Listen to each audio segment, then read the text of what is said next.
You can't have children if you're LGBT. It's not natural. Well, I mean, duh. But like, there are other ways to have children. You can adopt, and like when people talk about, oh, every child needs like their biological mother and father. Well, like, surely it's so much better when like a loving same-sex couple will adopt these kids, and there's so many other methods that you can have children. I think, yeah, just because it's not the natural way to do it doesn't mean that it's wrong. Now, just because you're born within like a heteronormative like household doesn't mean like you're gonna have a great upbringing either. God made you a man or a woman, so you can't change that. Well, a lot of things have changed in the years, so that can change too. And plus, like our understanding of like gender, it's not just strictly men and women. Like there's people in between that, and like that can change throughout your life. So, God made a lot of things, really.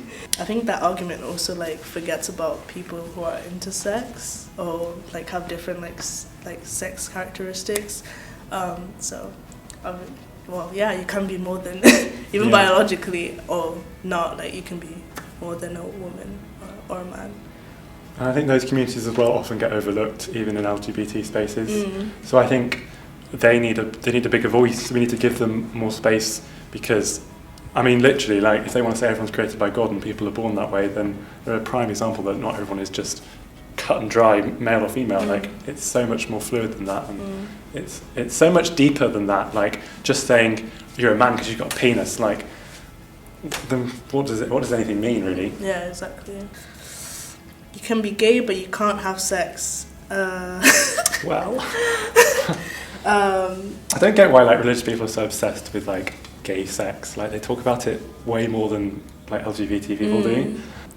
There needs to be like less concentration on what like LGBT people are doing in their spare time.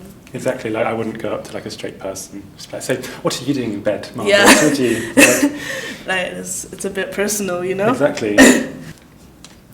In our scripture, it says that homosexuality is a sin. Also says that like wearing two of the different fabrics is a sin. So better start knitting your own wool jumpers. Poultry or fish? You're not allowed to have fish. Yeah, no lobster for you anymore. So I think it's just interesting how like sins should be roundabout like treated the same, but like being gay is like presumptuously like the biggest sin you can be, but obviously it's not. Yeah, and people like to pick and choose like which bits they're going to enforce loads. I mean, you've got to read everything in the context, and like things change, times change, different things apply to different people. So if you're just going to whip out that argument, you actually need to have something behind it.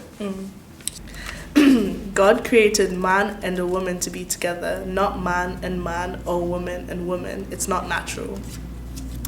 I don't know, like I like to believe that if God, created all us human beings, he probably knew that we were gonna like he made us to be different. So I feel like that's a kind of invalid argument. Cause why would he make us this way? You just haven't met the right person. This phase will pass. We've been waiting quite a long time now. I know, like, because you see all these people who are like 80, 90, who are still gay or any LGBT, and basically like, well, it's not a phase, I'm not growing out of it yet. And I think it's like, don't worry, I have grown out of my straight phase, and now we're flourishing, so... Hiding who I was a phase. That phase is over now. People telling you, like, that's, like, you shouldn't be gay, like, it's like typical for them to not understand that it's definitely not a phase. And then it becomes rough for you because you're like, well, what if it is a phase? And then you start questioning yourself, and it's like, oh no. Yeah, like I feel like a lot of like religious LGBT people deal with that, like oh no, like maybe they are right, and then like you have those instances where you're just like, like you don't know what to do with yourself. Yeah. But then ultimately, like you just realize obviously they're wrong. This is me, and if you don't like it, that's none of my business.